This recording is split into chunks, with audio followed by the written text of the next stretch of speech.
দিছপুৰত বহি থকা যিজন ৰজা আছে তেওঁতো আজ অসমৰ মাটি কিনিবলৈ বিচাৰে কাবাৰ নিজৰ নামত কেতিয়াবা পৰিবাৰৰ সদস্যৰ নামত কেতিয়াবা মন্ত্ৰীসকলৰ নামত এই দিছপুৰত বহি থকা এটা বিশেষ ৰাজমহলৰ ভিতৰত মানুহবোৰ মন্ত্ৰীসকল আমাৰ অসমৰ গোটেই বাগানবোৰ লৈ নিজৰ ব্যক্তিগত প্ৰপাৰ্টি কৰিবলৈ বিচাৰে পাৰ্সোনাল প্ৰপাৰ্টি কৰিবলৈ বিচাৰে তাত নিজৰ ডাঙৰ ডাঙৰ ঘৰ বনাবলৈ বিচাৰে নিজৰ নিজৰ ৰিজৰ্ট বনাবলৈ বিচাৰে যি ধৰণে এখন চৰকাৰে অন্যায় কৰিছে অত্যাচাৰ কৰিছে দুখৰ কথা অলপ দিন আগতে মেট্ৰিক পৰীক্ষা হৈ গ'ল আমাৰ চাহ শ্ৰমিকসকলৰ আজি ল'ৰা ছোৱালীবোৰ ভালদৰে দিবই নোৱাৰিলে আৰু সেই সময়ত এখন চৰকাৰে কি কৰি আছে হেলিকপ্টাৰ দৌৰি আছিল 5 ষ্টাৰ হোটেলত মিটিং কৰিছিল আৰু নিজৰ মানুহবোৰ অলপ ইয়াত পঠাইছে আমাৰ সভা বাধা দিবলৈ এইটোৱে প্ৰমাণ কৰে যে ইউজ এণ্ড থ্ৰ নিৰ্বাচনৰ সময়ত ব্যৱহাৰ কৰিলে নিৰ্বাচনৰ পিছত পেলাই থলে মানে আজি চাহ শ্ৰমিকসকলক যি ধৰণে এখন চৰকাৰে অন্যায় কৰিছে অত্যাচাৰ কৰিছে দুখৰ কথা অলপ দিন আগতে মেট্ৰিক পৰীক্ষা হৈ গ'ল আমাৰ চাহ শ্ৰমিকসকলৰ আজি ল'ৰা ছোৱালীবোৰ ভালদৰে দিবই নোৱাৰিলে যিহেতু এই অঞ্চলৰ মানুহৰ ওচৰত কোনো পইচা নাই তো যাৰ ফলত সেই ল'ৰা ছোৱালীবোৰটো ডাঙৰ এটা গুৰুত্বপূৰ্ণ সময়টো নষ্ট হ'ল আৰু সেই সময়ত এইখন চৰকাৰে কি কৰি আছে হেলিকপ্টাৰ দৌৰি আছিল 5 ষ্টাৰ হোটেলত মিটিং কৰিছিল এতিয়া আমি যেতিয়া ইয়াৰ মানুহবোৰ ওচৰলৈ আহিছোঁ তেওঁলোকৰ দুখ বুজিবলৈ ক'বলৈ যে তেওঁলোকৰ হৈ আমি মাত মাতিম যুঁজিম এতিয়া এই বিজেপি চৰকাৰ হাৰ পাইছে আৰু নিজৰ মানুহবোৰ অলপ ইয়াত পঠাইছে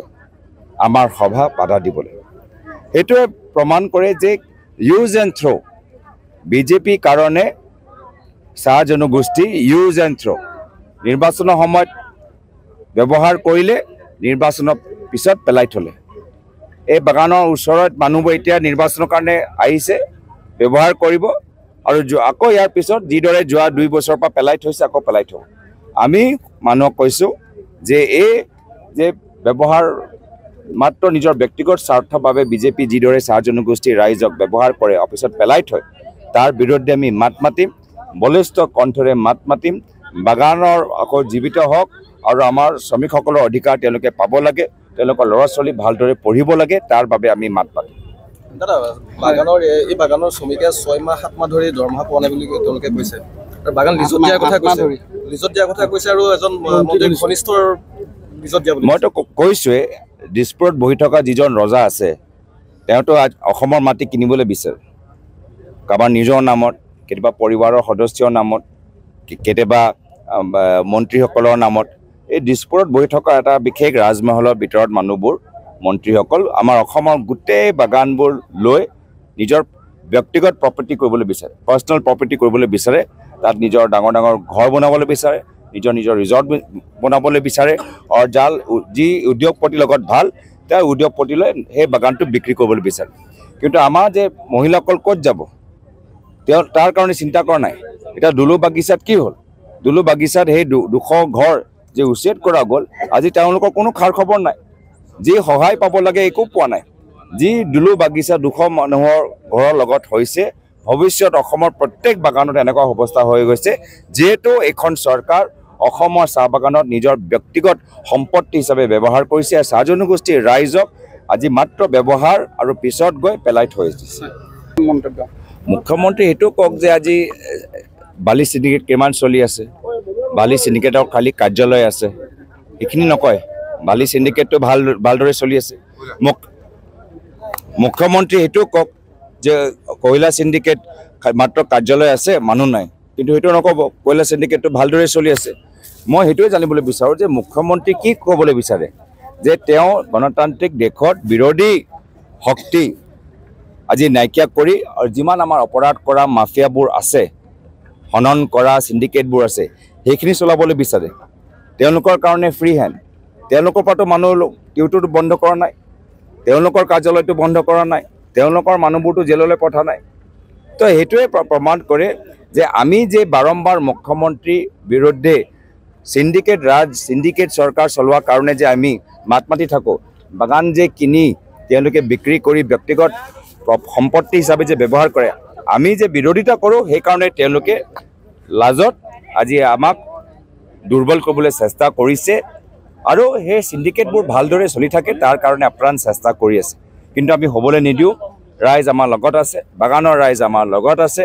অসমৰ নৱপ্ৰজন্মৰ লগত আছে অসমৰ বয়োজ্যেষ্ঠসকল আমাৰ লগত আছে আৰু আমি অসমত আমি আৰু সিন্ডিকেট চৰকাৰ হ'বলৈ নিদিওঁ নিৰ্বাচনলৈ এটা পক্ষেকো নাই এই অৱস্থাত আপোনাৰ কিমান আপোনাৰ যোৰহাট লোকসভা সমষ্টিত কিমান আগবাঢ়ি আছে বুলি ভাবে আমিতো যোৰহাট ইতিমধ্যে জিকিলোৱে যি দিন মই মনোনয়ন পত্ৰ দিবলৈ গ'লোঁ তেতিয়া মই দেখিলোঁ মই অকলে নহয় গোটেই আমাৰ অসম আমাৰ লগত আছে গোটেই অসম আহি সেইদিনা নিজৰ মনোনয়ন পত্ৰ দাখিল কৰিলে গোটেই অসমৰ জয়লাভ এতিয়া হ'বলৈ গৈছে আমাৰ সভালৈ আহিলে অসমৰ মানুহ উৎফুল্লিত আমাৰ সভা চালেই অসমৰ মানুহ উৎসাহিত তো এইটো এটা এনেকুৱা এটা পৰিৱেশ আমি সৃষ্টি কৰিবলৈ বিচাৰিছোঁ এইটো আমাৰ বিজয়ৰ এটা ইংগিত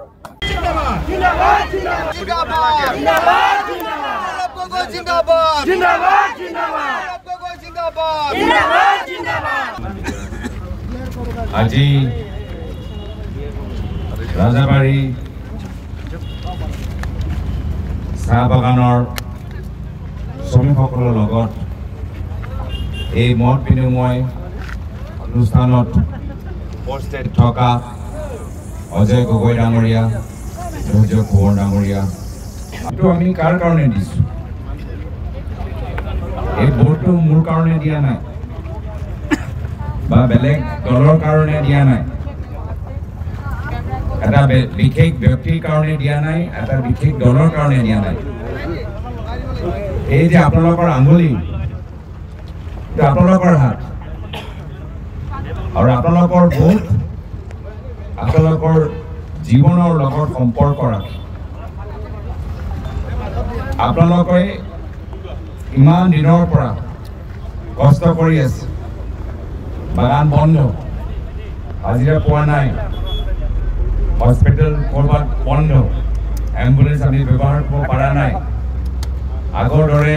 এটা যে ৰেচনৰ ব্যৱস্থা আছিলে তেনেকুৱা নাই